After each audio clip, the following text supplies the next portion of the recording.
sudah menolong kita. Penyertaan Tuhan sangatlah sempurna. Karena itu mari datang dengan membawa hati yang bersyukur di hadapan Tuhan. Saya mempersilahkan saudaraku untuk bersaat teduh sejenak. Mari menyiapkan hati kita untuk Tuhan.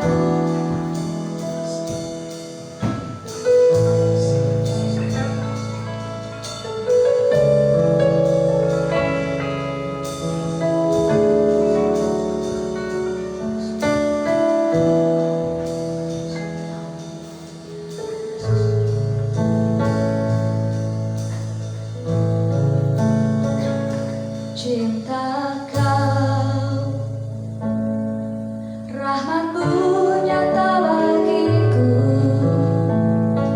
hidupku di dalam tangan-Mu. Sejak pagi ku terbangun sampai ku berbaring, ku nyanyi kebaikan-Mu.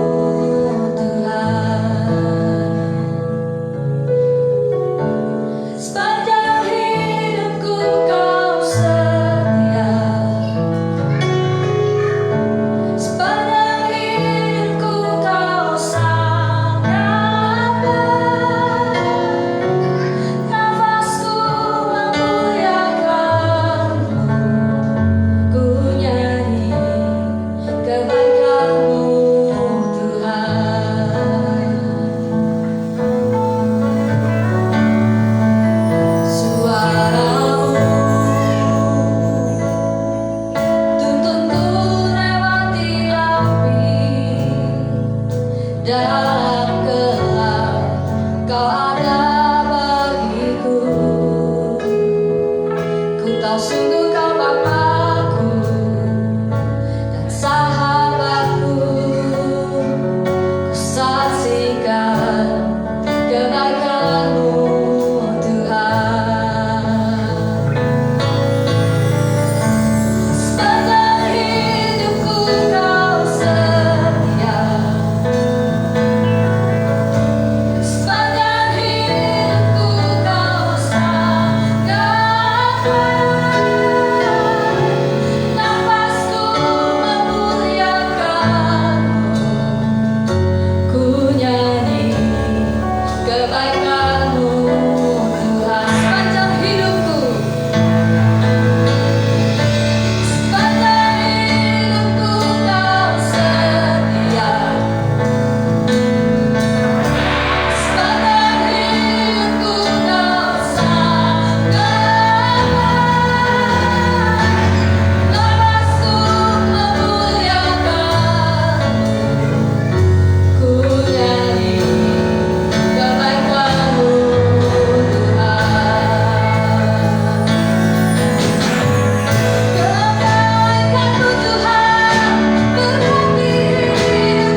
kasih buat kebaikan-Mu dalam hidup kami Tuhan.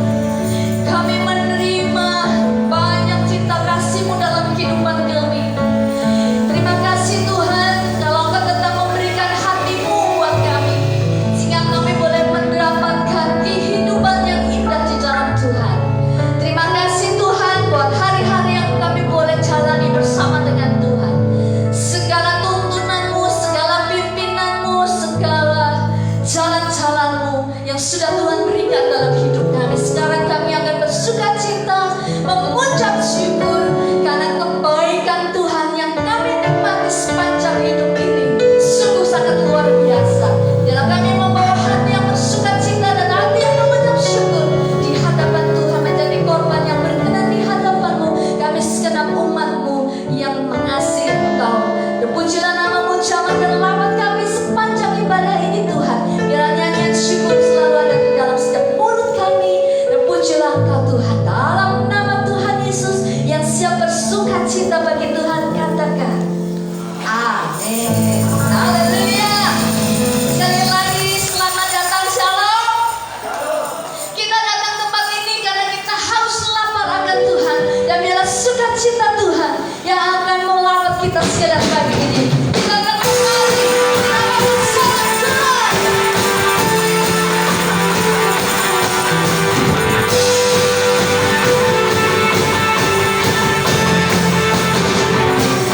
Puji dan syukur gunakan bagi-Mu, kasih dan rahmat-Mu tercurah bagi-Mu. Hidup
kita.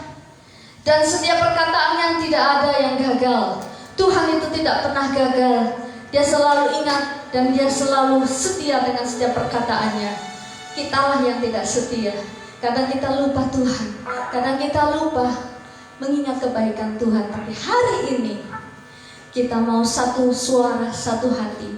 Kita mau katakan Tuhan tak pernah gagal.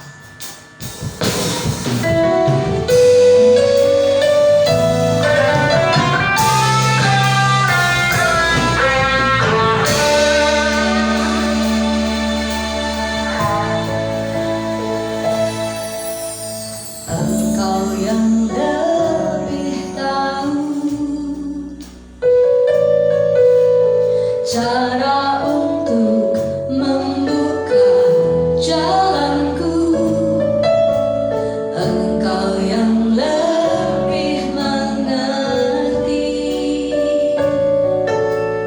Cara untuk menolong hidupku, ku percaya Kau Tuhan yang tak pernah gagal, menjadikanku lebih dari pemenang. Ku percaya Kau Tuhan yang tak pernah lalai, menepati janji-janji-Mu.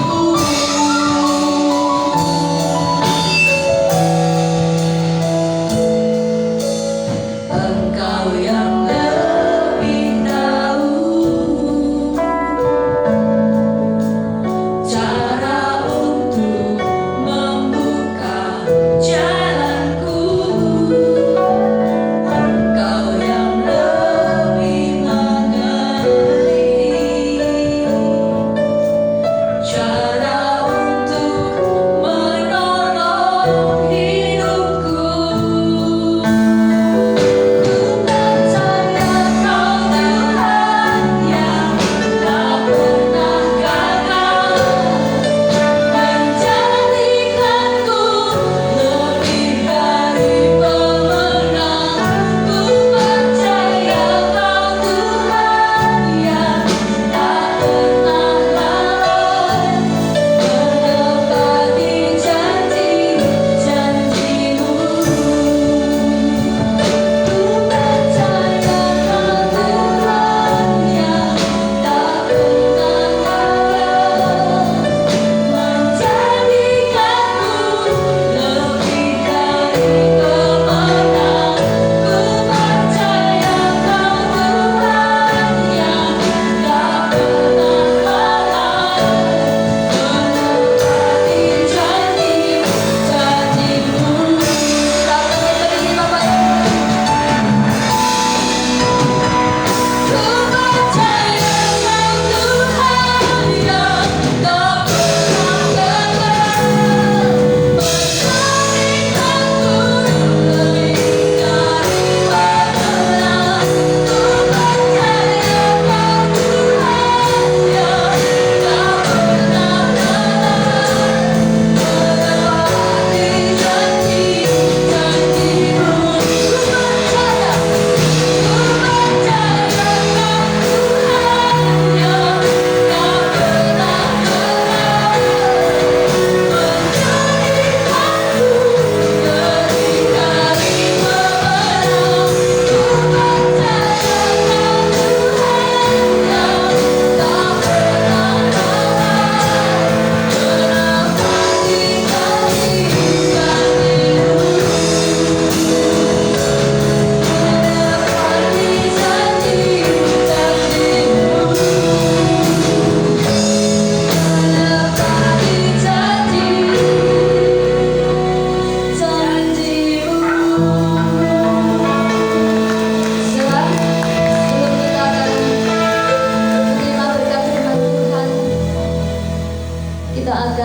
bersama-sama kita akan berdoa buat anak-anak kita yang akan mendapatkan doa pengurapan anak. Silahkan anak sekolah minggu untuk maju ke depan. Bapak Gembala akan mendoakan kalian. Setiap anak-anak sekolah minggu silakan maju ke depan.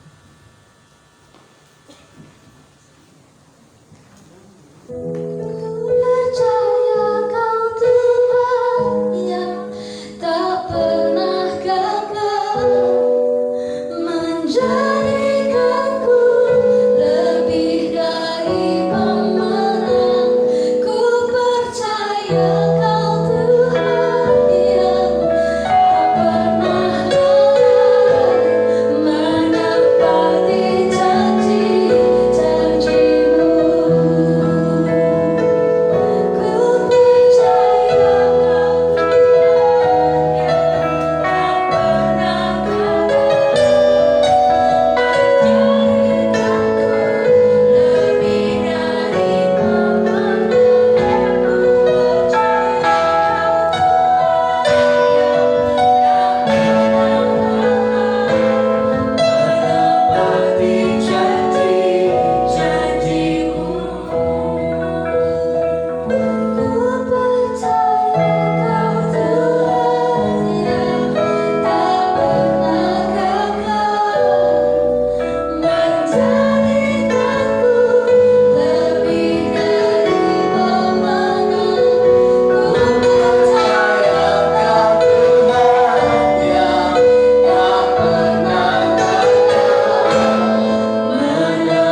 Bapa di surga, di dalam nama Tuhan Yesus hari ini kami mau menyerahkan anak-anak kami yang sekolah. Kami berdoa kiranya Tuhan memberikan kepandaian, kepintaran dan kecerdasan.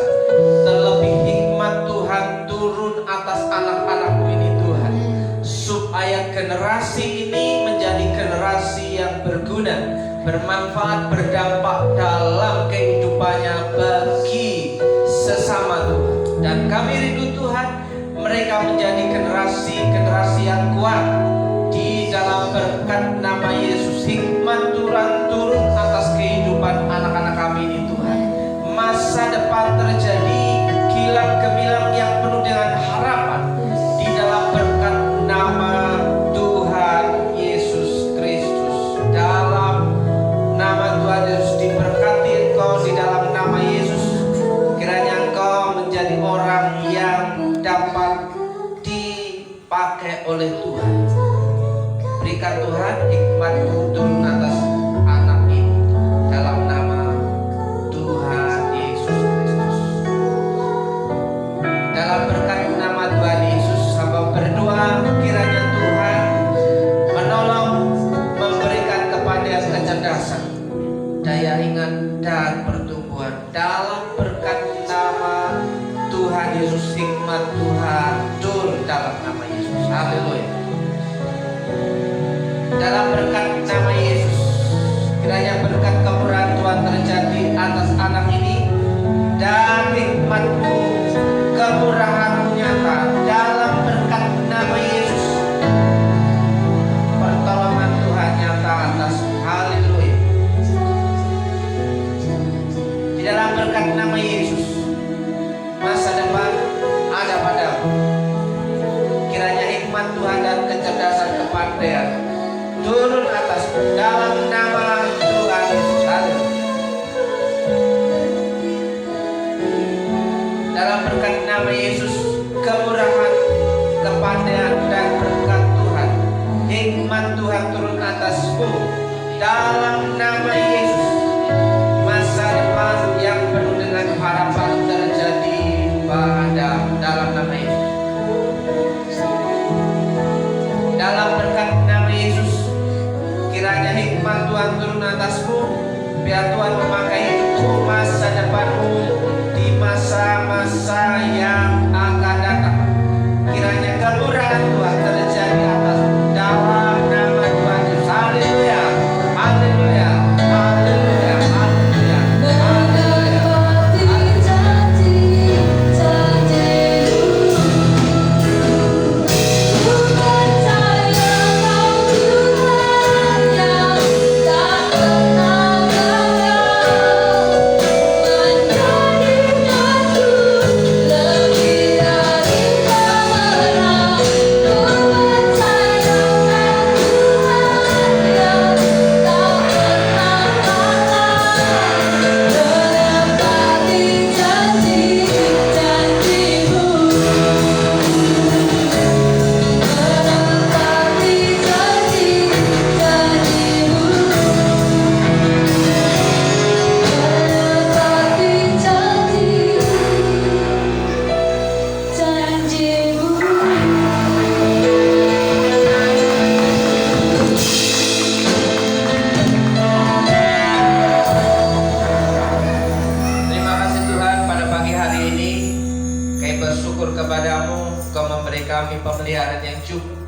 tubuh yang sehat, pikiran yang sehat, hati yang sehat, dan kami percaya Tuhan menolong hidup kami mulai hari ini, dan kami rindu Tuhan memakai hidup kami untuk menjadi alat kemuliaan-Mu. Dalam berkat nama Yesus urapi hamba-Mu, berkati setiap umat-Mu hari ini.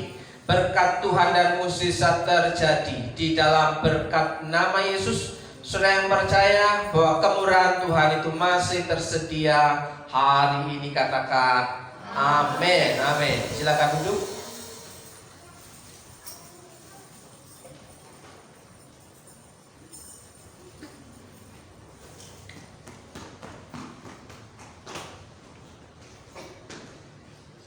Shalom. Selamat pagi. Saudaraku yang dikasih Tuhan, hari-hari ini mungkin bukan hari-hari ini, di minggu ini gereja-gereja di Indonesia sedang berbicara tentang apa artinya kemerdekaan, ya, merdeka. Karena mengingat bangsa kita itu bangsa yang merdeka. Tapi apakah kita semua mengalami kemerdekaan dalam kehidupan kita berbangsa dan bernegara? Begitupun juga sebagai orang yang percaya kepada Tuhan bahwa Tuhan Yesus sudah memerdekakan kehidupan kita. Apakah kita benar-benar merdeka? Atau kita masih berada di bawah budak dosa? Oleh sebab itu hari ini mari kita renungkan dan mulai berpikir bahwa apakah hidup kita itu berdampak positif bagi orang lain, ya, berdampak positif, artinya punya dampak yang baik bagi orang-orang di sekeliling kita, terlebih bagi pasangan kita, bagi keluarga kita, bagi anak-anak kita, ya, saudara kita. Saudaraku, apakah hidup kita itu menjadi bagian yang dapat dirasakan oleh orang-orang terdekat kita? Ya, kita berdoa untuk bangsa-bangsa, tapi lupa bahwa orang-orang di sekeliling kita perlu mengecap cinta kasih Tuhan. Saudaraku yang dikasih, oleh sebab itu hari ini saya mengajak saudara untuk hidup berdampak. Berdampak apa? Positif, berdampak baik, berdampak yang membuat orang lain itu mengenal Tuhan, mempercayai Tuhan, semakin cinta Tuhan, ya, semakin sungguh-sungguh hidup dalam kebenaran. Bukan hanya sekedar baik. Berdampak baik belum tentu berdampak dalam hal kebenaran. Saudaraku yang dikasih Tuhan. Oleh sebab itu Pemasmur berkata, aku tidak duduk dengan penipu dan dengan orang munafik aku tidak bergaul. Ya, aku tidak duduk dengan penipu, artinya duduk itu artinya bahwa kita bersekongkol, kita bersahabat karib. Ya, namanya bersahabat karib itu apa yang sahabat kita lakukan kita setuju. Kita diajak jalan, kita jalan, ya kan? Kita diajak makan, kita makan. Ya, itu sahabat karib. Ya, artinya sudah satu hati, satu tujuan, sudah. Itu sahabat karib, namanya sahabat. Beda dengan pertemanan. Pertemanan itu bisa jadi dekat, bisa jadi jauh. Ya, orang yang hanya sekedar berteman itu tidak ada ikatan batin, saudara. Tapi kalau orang yang bersahabat itu merasakan apa yang dirasakan oleh orang yang menjadi sahabat kita. Kalau saudara dekat dengan seseorang, saudara akan turut prihatin kalau saudara kita mengalami kesusahan. Kalau saudara bersahabat karib dengan seseorang yang sedang dalam sakit, saudara akan merasa bahwa kesakitannya menjadi kesakitan saudara. Kenapa? Karena dekat, ada sentuhan hati. Tapi kalau sekadar kenal, sekedar berteman, bodoh amat dia sakit, bodoh amat dia susah, bodoh amat dia menderita, ya urusan sendiri, saudara. Itu namanya pertemanan. Tidak ada sentuhan rasa dalam kehidupan. Tapi kalau bersahabat, bestie, ya, itu merasa bagian dalam kehidupannya. Itu sahabat. Ya, oh iya ya, saudaraku butuh makan, sementara dia nggak ada makanan. Kita tergerak untuk membawa makanan. Itu sahabat. Ada rasa untuk bersama. Tapi kalau pertemanan, lah bodo amat, yang penting gua kenyang. Itu pertemanan, saudara. Nah, apakah hari-hari ini hidup kita sedang mencerminkan pertemanan atau sedang mencerminkan persahabatan? Apakah kehidupan kita berdampak positif, ya, berdampak baik, mengubah kehidupan seseorang? Sebelum mengubah kehidupan seseorang, kita itu tentunya sudah diubahkan. Makanya orang yang duduk dengan kumpulan penipu, maka lama-lama dia akan menjadi penipu. Ya. Sementara di situ, dan dengan orang munafik aku tidak bergaul. Artinya nggak usah deket-deket, sekedar kenal saja. Masa nggak boleh, ya, kenal sama banyak orang? Boleh. Tapi jangan menjadi sahabat orang-orang yang munafik. Karena saudara akan ketularan orang-orang yang munafik. Orang-orang yang munafik itu berkata bahwa ia percaya kepada Allah, tapi hidupnya tidak mencerminkan kepercayaannya kepada Allah. Dia mengaku beriman kepada Tuhan, tapi hidupnya tidak terlihat bahwa dia punya iman kepada Tuhan. Nah, itu makanya pemazmur berkata, aku tidak duduk dengan penipu, supaya jangan jadi penipu, ya. Dan dengan orang munafik aku pun tidak bergaul, hanya sekedar tahu, lihat, ya, say hello, ya. Nah, saudaraku yang dikasih Tuhan, sementara orang-orang yang dimerdekakan oleh Tuhan di dalam Tuhan Yesus, di mana kita sudah diangkat dari lumpur dosa, kubangan dosa. Siapa di antara kita yang merasa diri kita itu baik? Ya, siapa di antara diri kita yang merasa baik, orang baik, hebat, orang hebat, sehingga tidak ada cacat celah, tidak punya dosa, ya, tidak pernah salah, ya?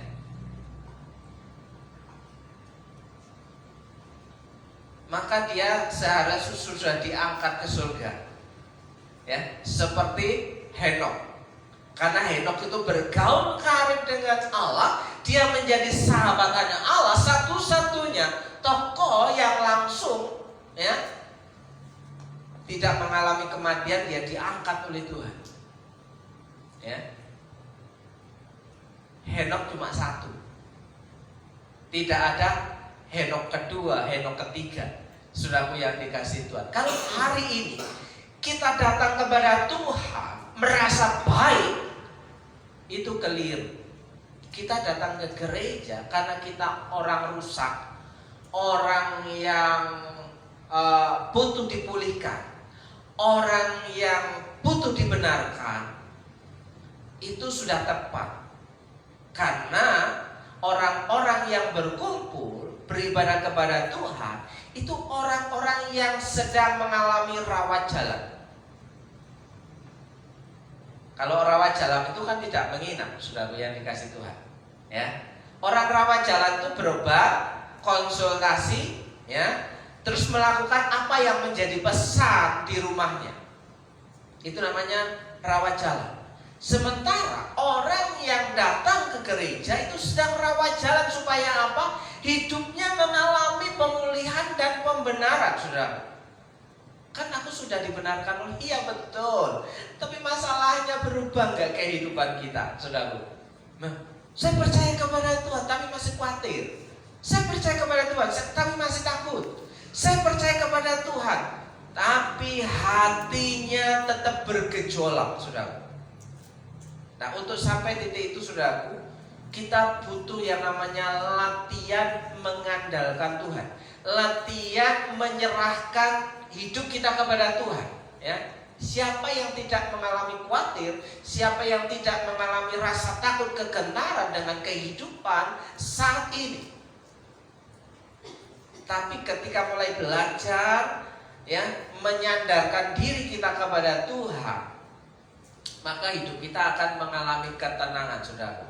Sehingga kita dapat melakukan pekerjaan-pekerjaan baik dalam kehidupan kita. Sehingga firman Tuhan hari ini berkata bahwa lihat, ya, aku mengutus kamu seperti domba ke tengah-tengah serigala. Domba ke tengah-tengah serigala berbulu domba. Ya. Kenapa? Banyak orang yang merasa baik-baik saja di hadapan dengan Tuhan, padahal hidupnya sedang tidak baik-baik saja. Kelihatan rohani, tapi sebenarnya rohana, saudaraku yang dikasih Tuhan. Maka di sini lihat, aku mengutus kamu seperti domba ke tengah-tengah serigala, ke tengah-tengah dunia. Ya, maka di sini aku tidak, ya, berkumpul dengan orang-orang munafik, tidak bergaul dengan orang-orang, mengenal boleh. Ya, aku tidak duduk semeja, itu artinya duduk sebangku, itu ada sepakat dengan mereka. Kenal boleh. Makanya kita lihat, aku mengutus kamu seperti domba ke tengah-tengah serigala. Jadi banyak serigala berbulu domba itu ada di tengah-tengah komunitas Kristen. Bukan hanya di luar sana, saudara. Orang yang mengaku Kristen sebenarnya banyak yang dikatakan Mazmur tadi, munafik, penipu. Ya, itu serigala berbulu domba, saudaraku yang dikasih Tuhan. Seringkali kalau kita mendengar serigala berbulu domba, kita menunjuk, oh si dia, oh si dia. Padahal kita belum berkaca, belum bercermin, apakah kita juga sama dengan mereka? Ternyata kita juga sama-sama serigala berbulu domba. Kenapa? Kita berkata Tuhan Yesus hebat, kita berkata bahwa Tuhan Yesus itu luar biasa, tapi kita tidak berdampak luar biasa kepada orang lain, saudara. Sebab itu hendaklah kamu cerdik seperti ular dan tulus seperti merpati.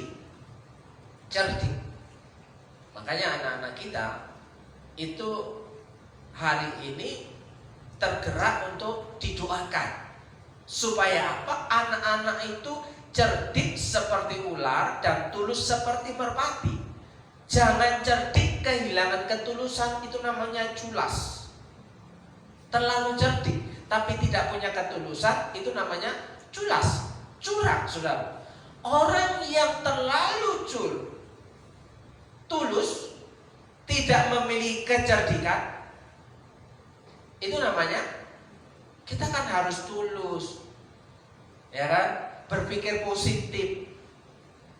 Tapi tanpa kecerdikan disebut apa? Blow on. Marah kalau dibilang begitu. Kan kita harus tulus, ya, berpikir positif saja. Tanpa ada kecerdikan, itu sama dengan gak ada manfaatnya. Kita bisa diperalat sama orang lain. Maka di situ firman Tuhan, kamu cerdik seperti ular dan tulus seperti merpati. Berjalan berdampingan, saudara yang dikasih Tuhan. Selain tulus, dia juga harus cerdik. Kalau tidak mau dikatakan oon. Ya. Selain cerdik, kita juga harus tulus. Kalau tidak mau dikatakan culas. Terlalu cerdik itu bisa jahat, saudara yang dikasih Tuhan. Contoh hari ini, orang terlalu pintar dengan gelar berderet-deret, ya kan? Terus saking pintarnya mengakali anggaran, ya kan? meraup keuntungan sebesar-besarnya hanya untuk menimbun pundi-pundi pribadi dengan mengorbankan hak orang lain. Itu namanya culas, ya, curang, saudaraku yang dikasih Tuhan. Nah, di sini hendaklah kamu cerdik seperti ular dan tulus seperti merpati, ya. Jangan jadi orang yang munafik, saudara. Hari-hari ini ada banyak kemunafikan yang bertopengkan kerohanian, saudara yang dikasih Tuhan. Banyak orang menutupi diri seperti baik-baik saja, tapi sebenarnya dalamnya itu sedang mengalami pengeroposan. Ada banyak ulat di dalamnya, saudara yang dikasih Tuhan. Sepertinya casingnya bagus, ya. Sepertinya casingnya bagus, tapi isinya penuh dengan dendam kesumat, kedengkian, iri hati. Casingnya bagus. Dan Tuhan Yesus berkata apa kepada orang-orang yang model seperti itu? Kamu seperti, ya, kuburan yang dicat putih, ya, putih bersih indah, tapi dalamnya tulang belulang, saudaraku yang dikasih. Bahkan dagingnya sudah dimakan cacing, saudaraku yang. Nah, apakah kita hari-hari ini mencerminkan kehidupan kita yang sesungguhnya? Apakah kita mau berani jujur di hadapan Tuhan? Ini aku butuh Engkau, ya. Percaya kepada Tuhan identik dengan perubahan. Sesungguhnya yang lama sudah berlalu dan yang baru sudah datang. Hidup yang ada perubahan, hidup yang berdampak positif bagi orang lain, saudaraku yang dikasih. Lihat, aku mengutus kamu seperti domba ke tengah-tengah serigala. Jangan jadi serigalanya, saudara. Ya, serigalanya itu sudah banyak di sekeliling kita. Jangan ikut-ikutan jadi serigala berbulu domba. Jadilah apa? Domba yang ada di hadapan Tuhan. Ya, domba itu manfaatnya apa, Bapak Ibu? Domba itu bulunya bisa untuk baju, jaket, penghangat, badan pelindung. Itu manfaat bulu domba, ya kan? Terus domba itu punya manfaat dengan susunya. Susunya bisa dikonsumsi untuk kesehatan. Lah kalau dombanya itu, ya, sudah bulunya kotor, ya kan, gimbal, namanya juga wedus gibas, ya. Gimbal, ya, terus dibersihkan sudah nggak bisa lagi. Akhirnya apa? Digundul. Kan sudah digundul, dia kedinginan juga, tidak tahan dengan cuaca, maka dia lama-lama mati, sudah biar dikasih Tuhan. Nah, jadilah domba yang sehat di hadapan Tuhan, ya. Kalau diperas ada susunya. Nah, kita kalau diperas keluar susu enggak? Ya, atau susunya sudah kering. Ya. Jadi saudaraku yang dikasih Tuhan, mari kita sama-sama merenungkan kehidupan kita. Apakah kehidupan kita punya nilai manfaat bagi orang lain? Kalau bagi diri sendiri jelas ada. Ya, kita bisa menikmatinya. Bagi pasangan jelas ada. Bagi keluarga jelas ada, mungkin juga tidak ada. Ya, apa dampaknya kita di tengah-tengah keluarga?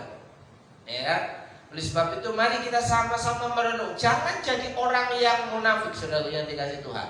Ya, siapa bergaul dengan orang bijak menjadi bijak.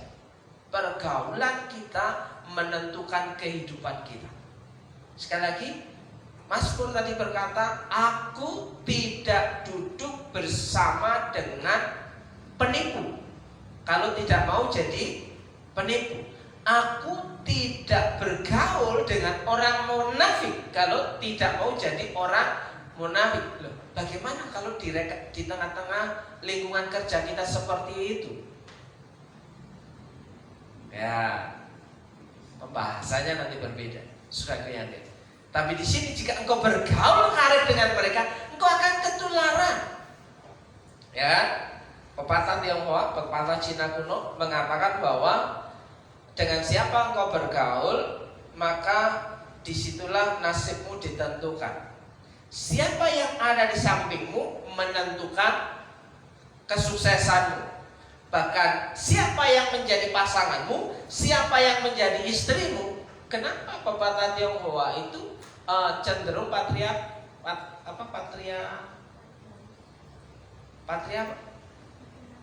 laki-laki ya?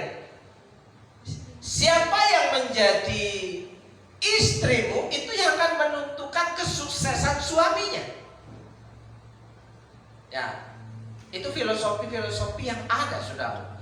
Siapa bergaul dengan orang bijak menjadi bijak. Bergaul dengan orang pintar menjadi pintar. Kecipratan pintar karena diajak dan diajari menjadi pintar. Bergaul dengan orang yang tadi ya bodoh, ketularan menjadi bodoh. Karena apa? Tidak mikir apa-apa. Saudaraku yang dikasih Tuhan. Nah, siapa berteman dengan orang bebal menjadi malang.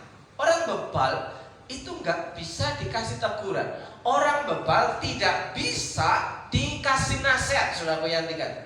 Jadi siapa yang menjadi teman persahabatanmu, siapa yang menjadi sahabat kita, itu yang akan menggiring kita entah kemana, saudaraku. Maka jadilah terang, saudaraku. Oh, saya kan mau menjadi saksi bagi mereka. Kebanyakan punya alasan saya mau menjadi saksi bagi mereka, tapi keseret, saudaraku. Seperti halnya contoh ketika ada anak muda, saya mau menginjili dia, saya mau membawa dia kepada Tuhan, tapi kapan membawanya? Ya kan? Banyak yang punya konsep-konsep seperti itu, ya. Siapa tahu dia percaya kepada Tuhan.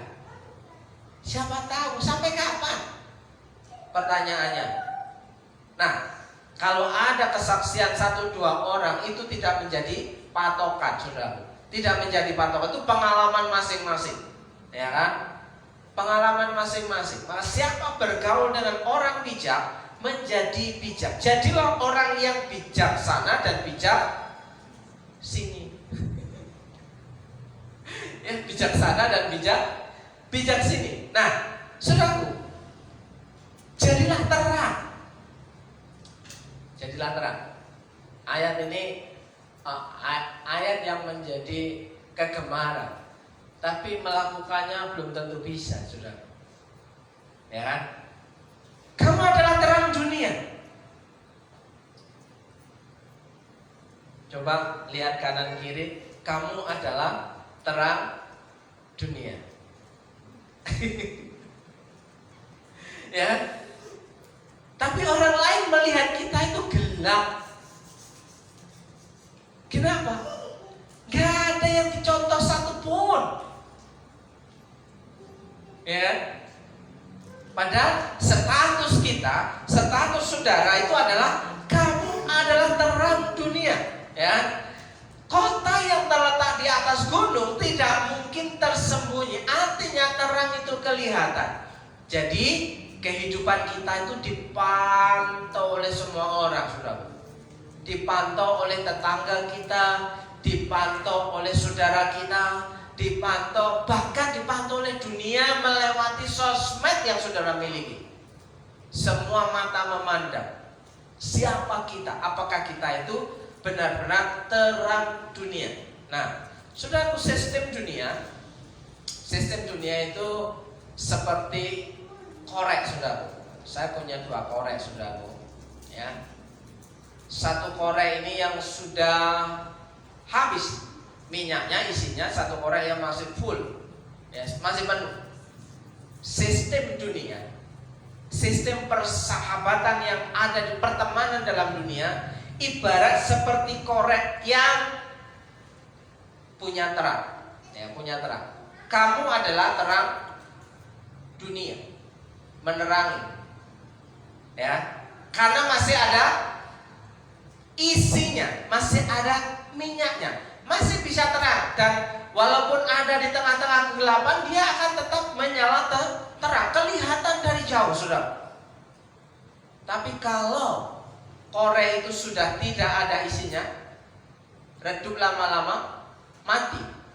Ya, saudaraku yang dikasih Tuhan. Ya, lama-lama mati. Buat dijerat-jerat sampai ledes jempolnya. Ya kan? Dia gak akan nyala-nyala. Ya kan? Semakin panas saja ini besinya, karena besi menajamkan besi, saudaraku yang dikasih Tuhan. Nah, saudaraku, kalau yang ada minyaknya, dia masih menyala sebagai pelita, dia akan menjadi terang dunia. Tapi giliran sudah tidak ada isinya, maka korek ini tidak bisa terpakai dan akan dibuang. Sudah. Begitu juga kehidupan kita. Kalau hidup kita sudah tidak bisa menyala, pasti akan dibuang, saudaraku yang dikasih Tuhan. Sekarang kita berpikir, hidup kita masih punya minyaknya, ada minyaknya yang bisa menyala, atau yang ini sudah dibuang, ini masih kita koleksi aja. Wah, bagus ini casingnya, bisa dikoleksi nih, tapi kosong, gak bisa digunakan apa-apa. Ya, nah, kamu adalah terang dunia, saudaraku yang dikasih Tuhan. Ya, kamu adalah terang dunia, kota yang terletak di atas gunung tidak mungkin tersembunyi. Jika hidup kita sudah tidak bisa menyala, maka semua orang akan meninggalkan kita. Ya. Kalau hidup kita sudah tidak bisa menyala, maka kehidupan kita akan ditinggalkan oleh orang. Siapapun kita hari ini, jika tidak bisa menyala lagi kehidupan kita dan tidak bisa menjadi terang, maka kehidupan kita akan ditinggalkan oleh orang lain karena sudah tidak bermanfaat. Jadilah orang-orang yang bermanfaat, ya. Terutama pertama adalah bermanfaat bagi Tuhan dan bermanfaat bagi orang lain. Kasihilah Tuhan Allahmu dan kasihilah sesamamu. Orang yang mengasihi Tuhan itu dampaknya mengasihi sesama. Orang yang mengasihi Tuhan tidak mungkin tidak, dia akan mengasihi orang lain. Mungkin berat kalau mengasihi orang yang mengecewakan kita. Mungkin berat untuk mengasihi orang yang sudah melukai kita. Mungkin berat orang yang mau mengasihi orang-orang yang sedang merongrong kita. Tapi kasih Tuhan memampukan kita. Ya, saudara, hari-hari terakhir ini saya belajar bagaimana menguasai diri. Menguasai diri itu menguasai pikiran, menguasai telinga, menguasai hati, menguasai mata. Kenapa? Kita berbicara dengan orang belum tentu paham. Ya, kita berbicara dengan orang, menjelaskan sesuatu kepada seseorang, orang lain belum tentu paham. Dan apa yang kita maksud tidak pasti orang itu nyambung. Seringkali kita marah. Nah, kalau sudah marah, nada kita mulai meninggi. Ya. Nah, ketika sadar, oh tidak selalu orang itu bisa paham akan perkataan kita, mulai mengerem. Ya, kalau mengerem nggak bisa, dimatikan. Apa artinya? Diam. Cara terbaik untuk menguasai kemarahan, menguasai emosi adalah dengan diam. Kalau tambah ngoceh, tambah semakin tinggi, meningkat. Gak paham sih, gitu kan? Nah, cara yang terbaik adalah diam. Kalau nggak bisa diam, saya sarankan minum segelas air, tapi jangan ditelan. Mau praktek? Minumlah segelas air, tapi jangan ditelan. Pasti saudara diam. Akan marah-marah. Kalau nggak mau muncrat. Nah, itulah kita adalah terang, ya. Maka jadilah terang. Terang itu pasti akan kelihatan di tempat tersembunyi, saudara. Ya, siapapun saudara, kalau menjadi menggenapi rancangan Tuhan ini, oh saya adalah terang, saya akan ada di tempat gelap dan menjadi terang. Jangan di tempat gelap menjadi mati, nggak bisa nyala. Nah, cuma keluar asapnya aja. Oh, itu ada bekas korek, ya, keluar. Ya, lama-lama ya udah capek, dibuang, saudaraku yang dikasih Tuhan. Siapapun kita yang tidak berguna di hadapan Tuhan, saya pastikan dibuang. Ya, siapapun kita itu termasuk saya. Iya kan? Kalau tidak berguna di hadapan Tuhan pasti dibuang, saudara. Dan kalau engkau merasa apimu masih ada, minyakmu masih, rohmu tetap menyala-nyala, jangan khawatir, jangan khawatir. Saya punya prinsip. Pada waktu saya masih ada di kantoran, kayak orang kantoran ya, masih ada di sebuah kantor ya. Kalau saya masih bermanfaat di sini, saya akan bertahan di sini. Tapi kalau saya sudah tidak bermanfaat sini, saya akan pergi. Kalau saya mau dipecat karena tidak bermanfaat, saya nggak masalah. Tapi kalau saya masih bermanfaat, saya akan terus berjuang. Saya ada di sebuah komunitas kantor pada waktu itu, tidak takut, tidak disukai oleh teman-teman rekan kerja saya karena mereka tidak suka dengan cara kerja saya. Dan karena saya punya nilai, sehingga diadukan dengan pimpinan, saudaraku. Saya bilang sama pimpinan, kalau memang saya sudah tidak berguna, dipecat gak masalah. Tapi kalau saya masih dipercaya di tempat ini, saya akan melanjutkan perjuangan ini. Dipecat gak masalah. Kalau memang salah, sudah. Nah, di sini apa? Kalau kita berkomitmen menjadi terang, maka cahaya terang itu akan tetap ada. Biarlah rohmu menyala-nyala. Mana Hizkia? Oh, biarlah rohmu menyala-nyala. Apa ayat? Hah? Itu kan yang terakhir, baru bisa melayani Tuhan. Roma 12 ayat 11. Ya. Coba diputar. Diputar kayak video aja. Roma 12 ayat 11.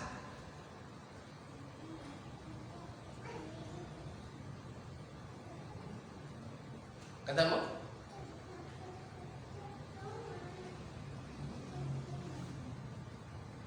Janganlah hendaknya kerajinanmu kendor.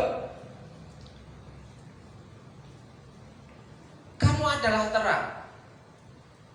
Ya, tentunya kelihatan rajin dong. Tapi hari-hari ini Bapak Ibu Saudaraku yang dikasihi Tuhan, mereka-mereka yang berangkat pagi pulang malam karena bekerja, dulu mungkin berkata memang dia rajin. Tapi hari-hari ini mereka berangkat pagi pulang malam untuk bekerja karena rajin. Rajin dong kita. Jujur, terpaksa. Loh iya, kalau mau jujur hari-hari ini konsep rajin berangkat pagi pulang malam itu dulu. Tapi hari-hari ini terpaksa, ya. Berangkat pagi pulang malam, yang bekerja itu karena terpaksa. Demi apa? Keberlangsungan kehidupan keluarga. Saudaraku yang dikasihi Tuhan. Nah, di sini janganlah hendaknya kerajinanmu kendor. Apa yang dimaksud kerajinan? Ya, biar rohmu menyala-nyala, punya semangat yang membuat kita tetap bertahan dalam keterpaksaan karena ada roh yang menyala-nyala. Kalau nggak ada roh yang menyala-nyala legrek kalau gitu. Tahu legrek? Remuk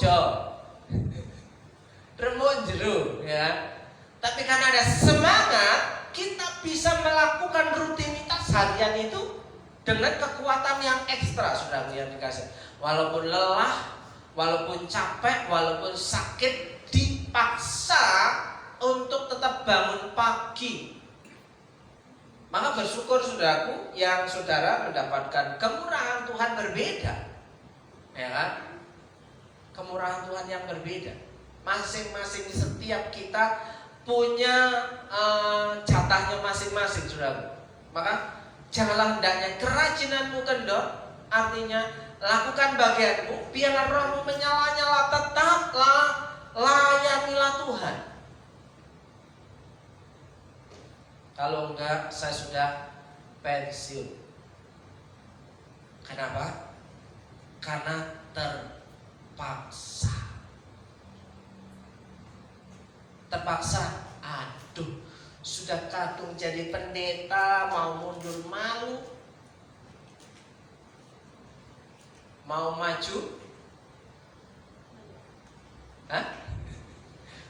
mau mundur malu, mau maju, babak belur. Nah, itu pun berlaku bagi orang-orang di luar sana, ya.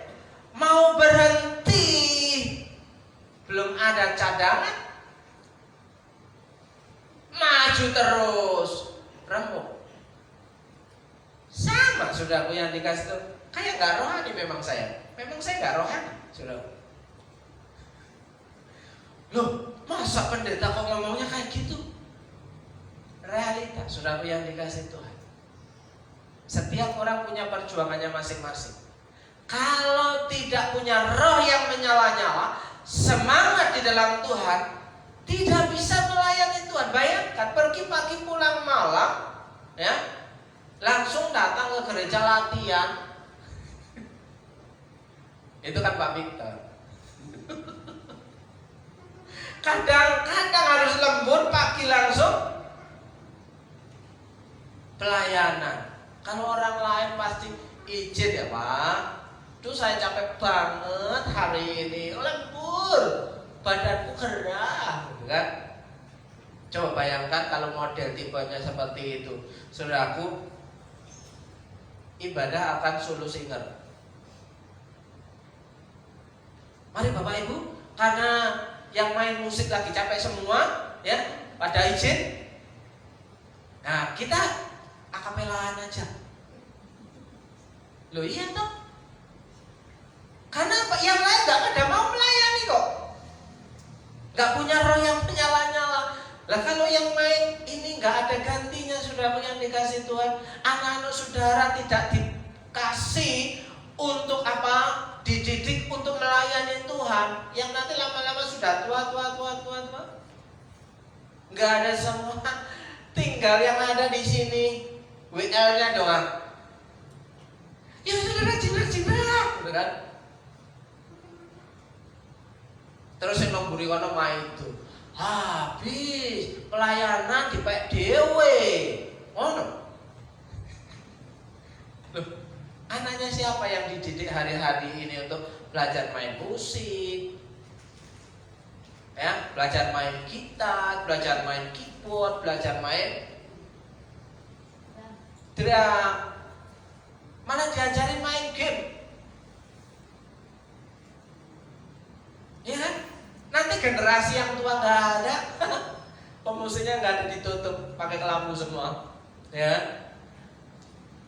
Saudara tetap semangat ya, walaupun nggak ada yang main musik, WL-nya pasti ngomong kayak gitu, saudara. Tragis, miris. Banyak orang mikir masa depan kita hari ini, tapi masa depan yang akan datang tidak pernah dipikirkan. Nasib, ya, nasib generasi kita yang selanjutnya akan jadi apa? Pergaulan yang buruk merusakkan kebiasaan yang baik. Kumpulannya dengan para gamer. Bapak Ibu perhatikan, kalau anak-anak kita kumpulannya dengan pemain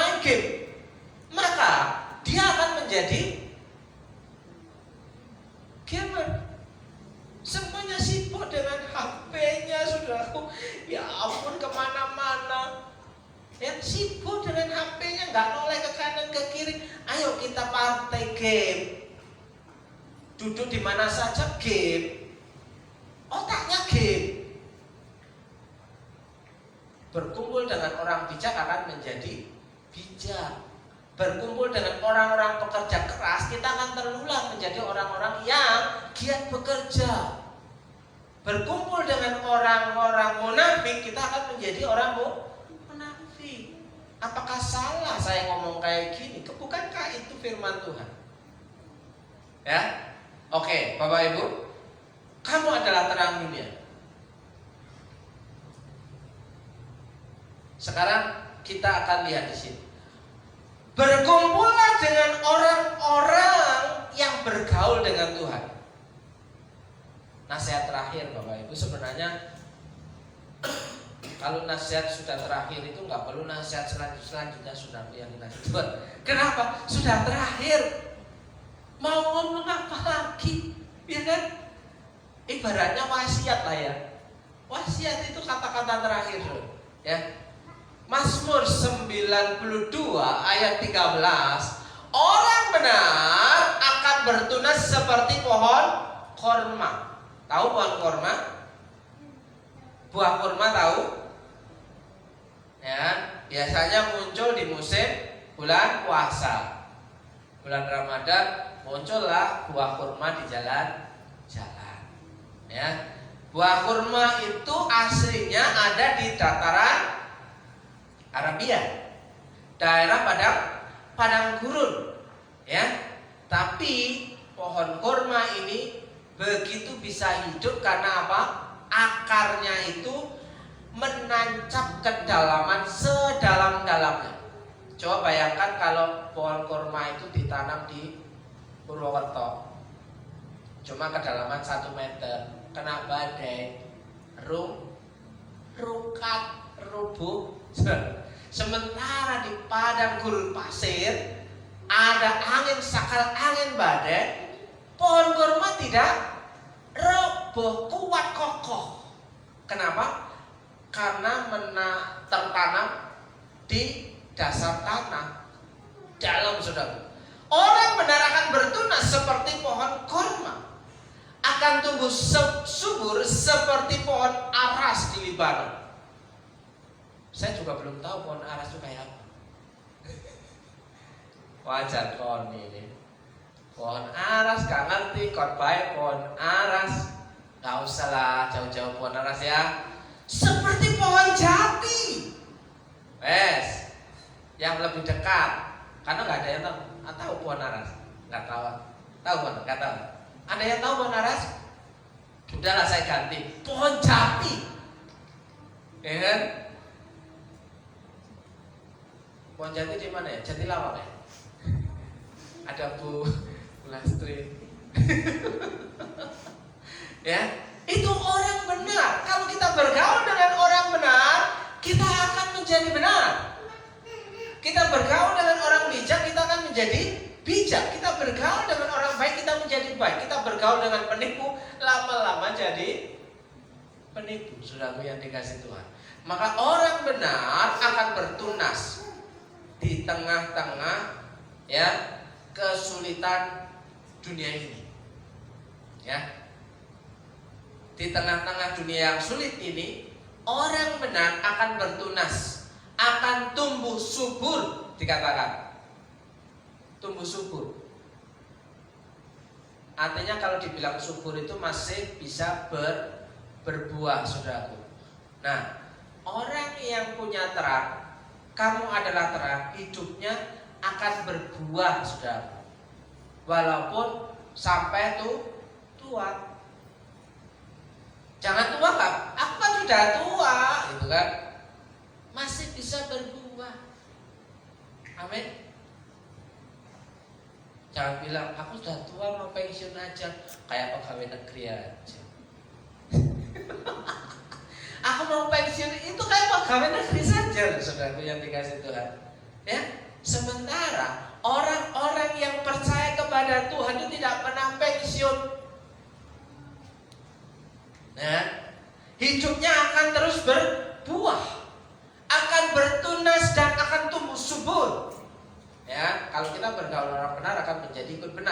Ayat 14, mereka akan ditanam di mana?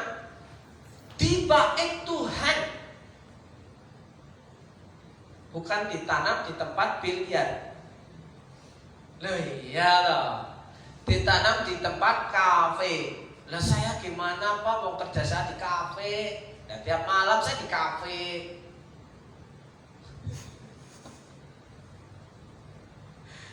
Enggak. Ya. Orang benar itu akan ditanam di bait Tuhan, akan bertunas di pelataran Allah kita. Ya, bertumbuh subur.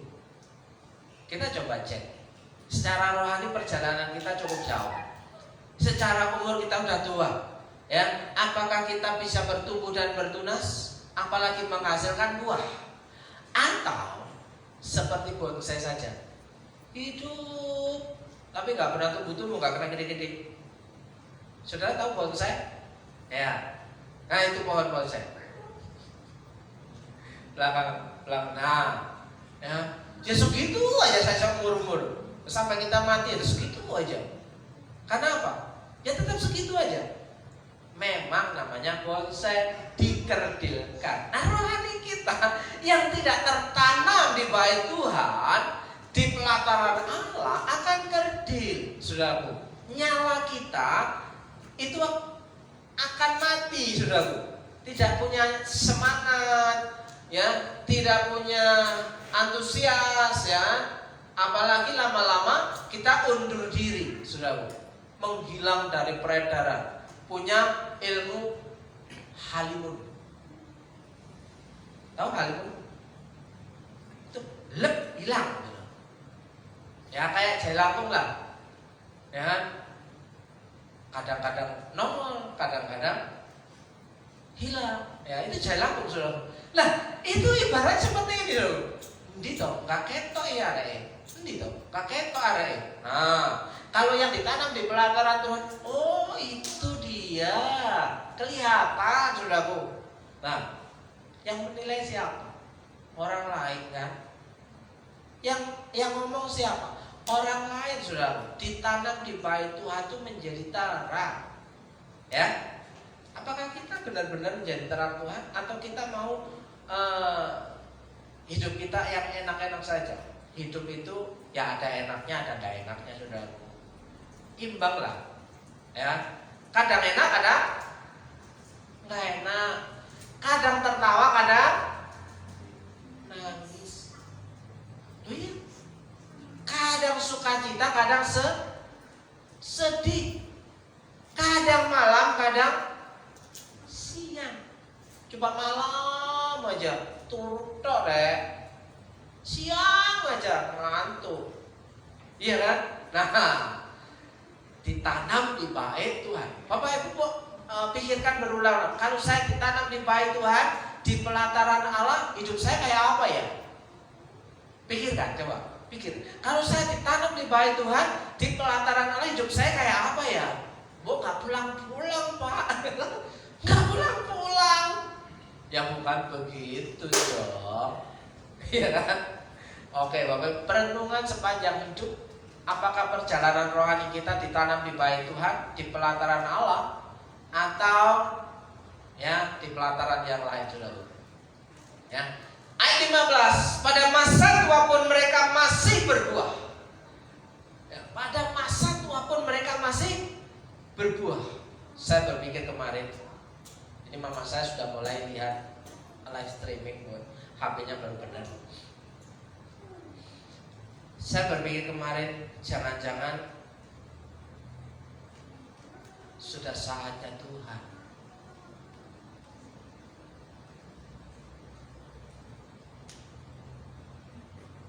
saya ngomong sama istri saya ngomong sama mama saya, kita harus berani menghadapi kenyataan.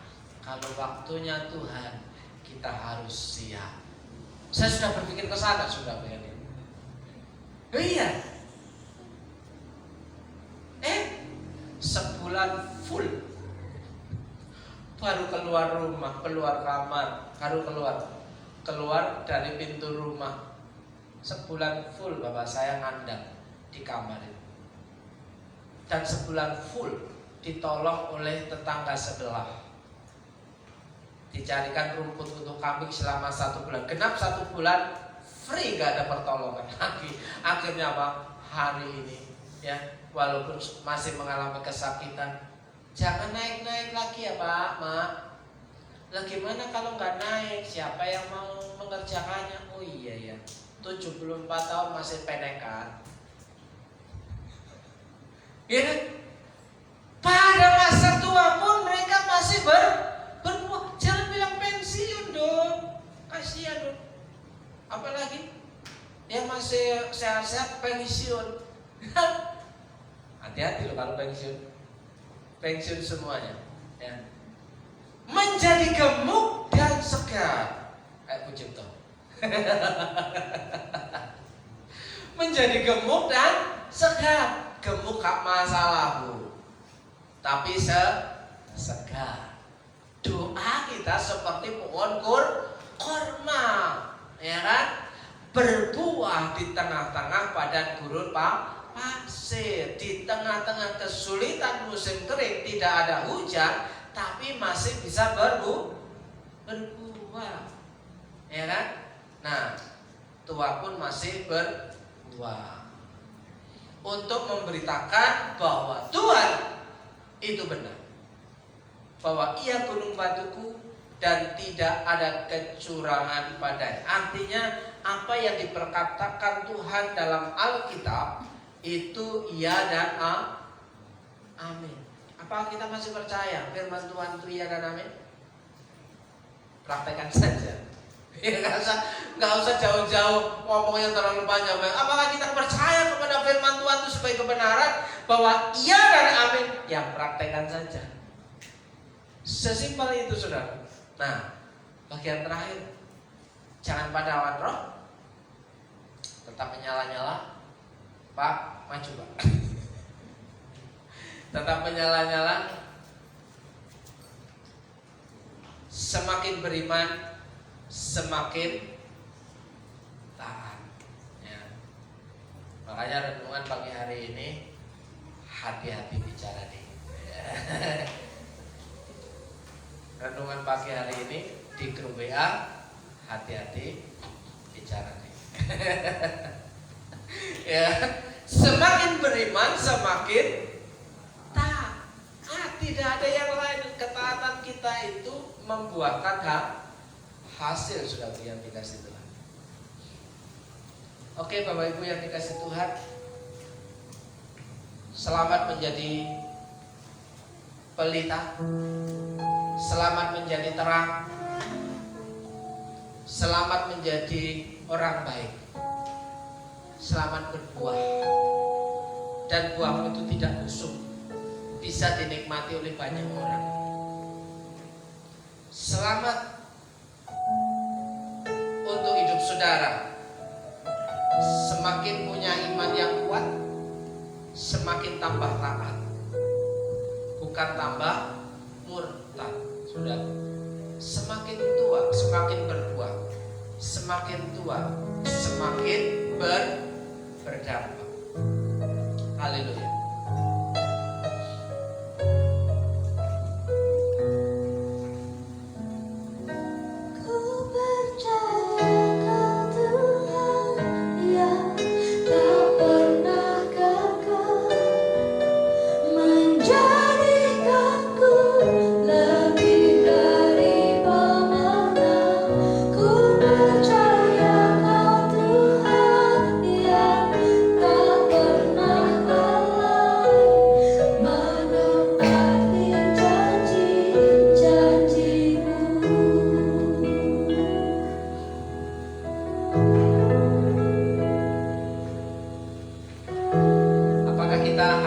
Benar-benar percaya kepada Tuhan. Kalau kita benar-benar percaya kepada Tuhan, itu pasti berubah menjadi lebih baik, berubah bisa menjadi berkat bagi orang lain, berubah karena kita punya kesetiaan dan ketaatan. Tidak ada keindahan rasa yang menyenangkan dalam hidup kita di masa-masa tua kita, kecuali menikmati masa tua kita yang dapat dikecap, dirasa oleh orang-orang di sekeliling kita. Yang menjadi pertanyaan, kita sudah umur berapa hari ini? Tinggal dikurangi berapa tahun lagi? Apakah kita masih bertahan lama? 5 tahun kah, 10 tahun kah, 15 atau 20 tahun kah? Apakah kita masih hidup 100 tahun lagi? Sehingga hari ini kita merasa cukup untuk diri sendiri, tanpa meninggalkan bekas bagi generasi yang akan datang. Kiranya saudara hari ini semakin beriman, semakin taat, dan semakin setia. Dalam berkat nama Yesus, saudara yang percaya Tuhan Yesus telah baik, katakan amin.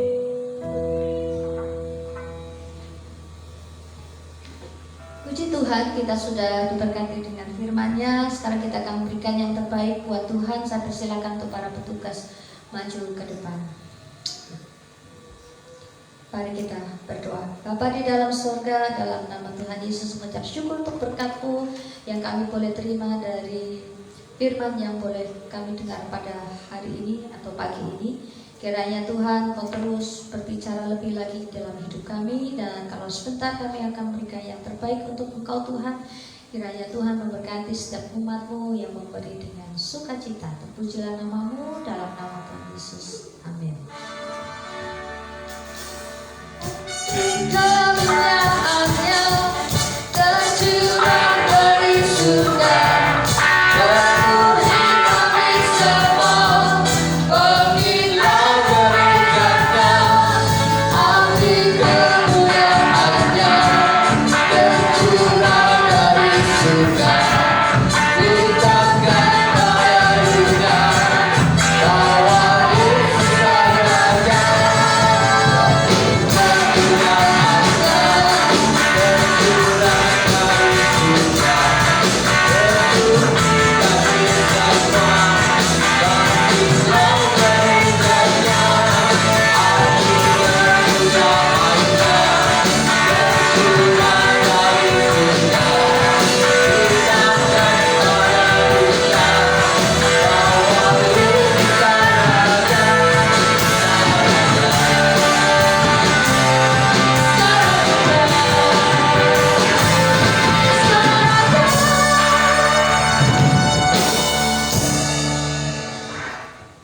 Shalom. Selamat siang. Kencot. Sepanjang minggu ini ada yang berulang tahun. Oh, anak sudah nggak ada. Puji Tuhan, sudah bekerja mulai seminggu ini. Puji Tuhan. Oh, belum seminggu. Tanggal 7 baru berjalan. Ya, untuk Susu ulang tahun di tanggal 7. Orangnya nggak ada. Saya jemput Bapak Ibu untuk bagi berdiri. Kita akan menyiapkan hati kita untuk menerima berkat Tuhan, dan kita akan mundur dari tempat ini. Kita akan berdoa. Terima kasih Tuhan untuk hari ini. Kami berdoa untuk